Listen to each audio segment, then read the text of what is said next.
നമസ്കാരം. ആ രാവണന്റെ ലങ്ക ഞങ്ങൾ ഇങ്ങ് എടുക്കുകയാണ്. ഇനി ശ്രീരാമന്റെ ഇന്ത്യ ഒട്ടും തിടുക്കമില്ല. കാലക്രമേണ കാര്യങ്ങളെല്ലാം മാറി മറിഞ്ഞു വന്നോളും. ഇപ്പോ കേരളം എന്നൊരു കൊച്ചു സ്റ്റേറ്റിൽ മാത്രമേ അവശേഷിക്കുന്നുള്ളൂ എന്ന് നിങ്ങൾ ആക്ഷേപിക്കുന്നുണ്ട്. അങ്ങനെ ആക്ഷേപിക്കുന്നവർ കമ്മ്യൂണിസ്റ്റ് ചൈന എന്ന് പറഞ്ഞവർ ഇപ്പോൾ കമ്മ്യൂണിസ്റ്റ് ബ്രിട്ടൻ, കമ്മ്യൂണിസ്റ്റ് ശ്രീലങ്ക എന്നൊക്കെ പറഞ്ഞ് ശീലിക്കാൻ വേണ്ടി തയ്യാറെടുത്തിരിക്കുകയാണ്. സ്വാഭാവികമായിട്ട് തയ്യാറാകണ്ടേ?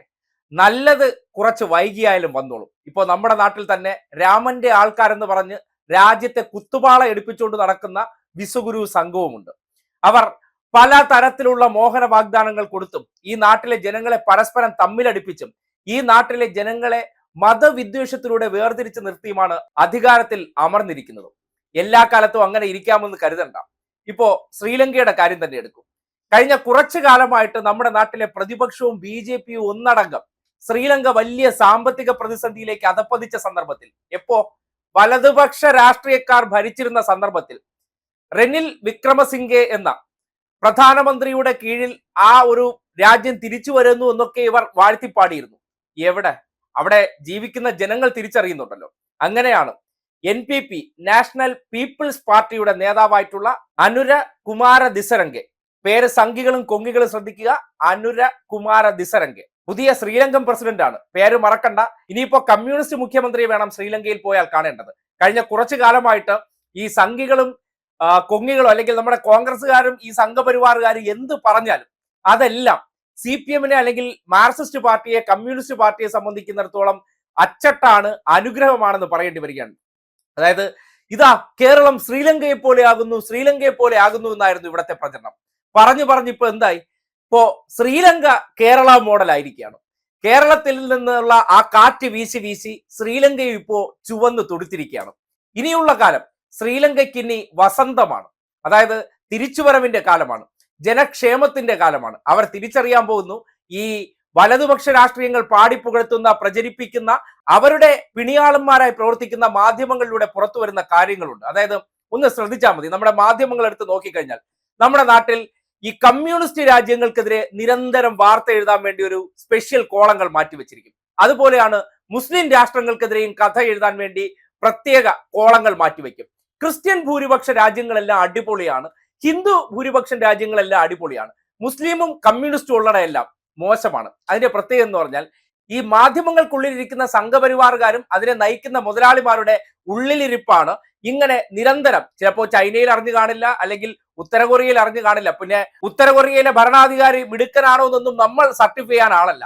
പക്ഷേ നിരന്തരം ഈ ലോകത്ത് ക്രിസ്ത്യൻ ഭരണകൂടമുള്ളതെല്ലാം അടിപൊളിയും അല്ലെങ്കിൽ കമ്മ്യൂണിസ്റ്റും മുസ്ലിം ഭരണകൂടമുള്ളതെല്ലാം മോശമാണെന്ന് പ്രചരിപ്പിക്കാൻ മാധ്യമങ്ങൾ പ്രത്യേക കരുതൽ കാട്ടിയിരുന്നു. ഇനിയിപ്പോ ശ്രീലങ്കയെ കുറിച്ച് വരും ദിവസങ്ങളിൽ എന്തെല്ലാം കഥകൾ ഉണ്ടാകാൻ പോകുന്നു. എന്തായാലും നമ്മുടെ നാട്ടിൽ സംഘികളും കോൺഗ്രസ്സുകാരും ചേർന്ന് കമ്മ്യൂണിസ്റ്റുകാരും മാർക്സിസ്റ്റും എല്ലാം ഈ ഭൂമുഖത്ത് നിന്നേ തുടച്ചു മാറ്റാൻ പോകുന്നു. റഷ്യ കണ്ടിട്ടില്ലേ എന്ന ഉദാഹരണമൊക്കെ പറഞ്ഞ് ആൾക്കാർക്കിടയിൽ പല കഥകൾ മെനഞ്ഞുകൊണ്ടിരിക്കുന്നതിനിടയിലാണ് ഇങ്ങ് തൊട്ടടുത്ത്, എവിടെ, കേരളത്തിന്റെ തന്നെ തൊട്ടടുത്ത് കിടക്കുന്ന, ഇന്ത്യയുടെ താഴെ ഒരു കുഞ്ഞു വാലായി കിടക്കുന്ന ആ ദ്വീപ് സമുദ്രം ഇനി മുതൽ ചുവപ്പൻ വിപ്ലവമാണ്. ആ നാടിന്റെ തിരിച്ചുവരവ് നിങ്ങൾക്ക് ഇനി കണ്ണാലെ കാണാവുന്നതാണ്. വേണമെങ്കിൽ വലിയ തോതിലുള്ള കള്ളപ്രചരണങ്ങൾക്കൊക്കെ അവസരമുണ്ടാക്കാം. കാര്യം ശ്രീലങ്കയെ തകർത്തത് ചൈനയാണെന്നുള്ള പ്രചരണമൊക്കെ നടത്തിക്കൊണ്ടിരിക്കുകയായിരുന്നു.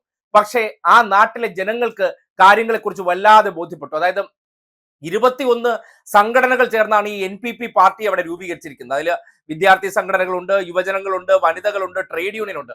പിന്നെ ട്രേഡ് യൂണിയൻ അശ്രീകരം. ഇതാണല്ലോ നമ്മുടെ വലതുപക്ഷത്തിന്റെ ഒരു പൊതുരീതി.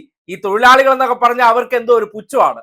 മുതലാളിമാരാണ് സൂപ്പർ എന്ന് പറയുന്നിടത്താണ് ആ നാട്ടിലെ ജനങ്ങൾ ഈ മുതലാളി ഭരണകൂടങ്ങളെ കൊണ്ട് അനുഭവിച്ച് ചീട്ട് വാങ്ങിയതിനു ശേഷം അവിടെ വേണ്ടത് തൊഴിലാളികളുടെ, സാധാരണക്കാരായിട്ടുള്ള മനുഷ്യരുടെ, കുട്ടികളുടെ, സ്ത്രീകളുടെ എല്ലാം പ്രശ്നങ്ങൾ മനസ്സിലാക്കാൻ പറ്റുന്ന രാഷ്ട്രീയമായിരിക്കണം അധികാരത്തിൽ വരേണ്ടതെന്ന് തീരുമാനമെടുത്തപ്പോൾ വലിയ മാറ്റമാണ് സംഭവിക്കാൻ പോകുന്നത്. അതുകൊണ്ട് സംഘികളും കൊങ്കികളും ഇനി വേറെ ഏതെങ്കിലും രാജ്യത്തോടു കൂടി ഒന്ന് കേരളത്തെ ഉപമിച്ചിരുന്നെങ്കിൽ നല്ലതായിരുന്നു. പ്രത്യേകിച്ച് അമേരിക്കയെ കണ്ടില്ലേ, അമേരിക്കയെ പോലെ കേരളം ആയി പോകുന്നത്. എന്തായാലും അത് പറയേണ്ടി വരില്ല, അവർ വലിയൊരു മുതലാളിത്ത രാജ്യമാണ്.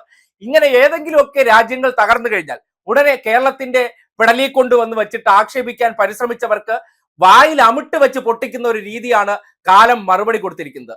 ആ നാട്ടിലെ ജനങ്ങൾ തന്നെ ഇടതുപക്ഷമാണ് ഈ രാജ്യം ഭരിക്കേണ്ടത്, അവരാണ് സാമ്പത്തിക അച്ചടക്കത്തോടുകൂടി കാര്യങ്ങൾ ചെയ്യുന്നത്, രാജ്യ പുരോഗതിക്ക് വേണ്ടിയുള്ള പ്രവർത്തനങ്ങൾ നടത്തുന്നത്. ഇപ്പോൾ ഈ ആക്ഷേപിക്കുന്ന ചൈന എവിടെയാണ് നിൽക്കുന്നത്? ലോകത്ത് ഏത് കാര്യമെടുത്താലും ചൈനയുണ്ട്. ഈ കമ്മ്യൂണിസ്റ്റ് ഭരണം, അവിടെ സ്വാതന്ത്ര്യമില്ല, അവിടെ പ്രശ്നങ്ങളാണ്, അവിടെ വിശ്വാസം ഇല്ല, ചൈന ഭയങ്കര മോശമാണ്. പക്ഷേ എന്ത് കാര്യമെടുത്താലും ഈ ബാക്കി അടിപൊളി എന്ന് ഇവർ സർട്ടിഫൈ ചെയ്യുന്ന രാജ്യങ്ങൾ അവിടെയും കാണാനില്ല. അവിടെ ഇപ്പോ ഒളിമ്പിക്സ് കഴിഞ്ഞു, ചൈന 2ാം സ്ഥാനത്താണ്. എങ്ങനെയാണ് ഈ കമ്മ്യൂണിസ്റ്റ് ചൈനയിൽ എങ്ങനെയാണ് ഇത്രയും കായിക താരങ്ങൾ ഉണ്ടായി വരുന്നത്? അപ്പോൾ കായിക താരങ്ങളെയൊക്കെ പരിശീലിപ്പിക്കാനും പരിപോഷിപ്പിക്കാനും അവർ തയ്യാറാകുന്നുണ്ട്. അപ്പോ ഒരു കഥ ഇടയ്ക്ക് കേട്ടിട്ടുണ്ട്, അതായത് ചൈനയിലെ കുട്ടികൾ ജനിച്ചുടനെ കൊണ്ടിട്ട് അവരെ വല്ലാതെ കഷ്ടപ്പെടുത്തിയാണ് ഇങ്ങനെയൊക്കെ ആക്കിയെടുക്കുന്നത്.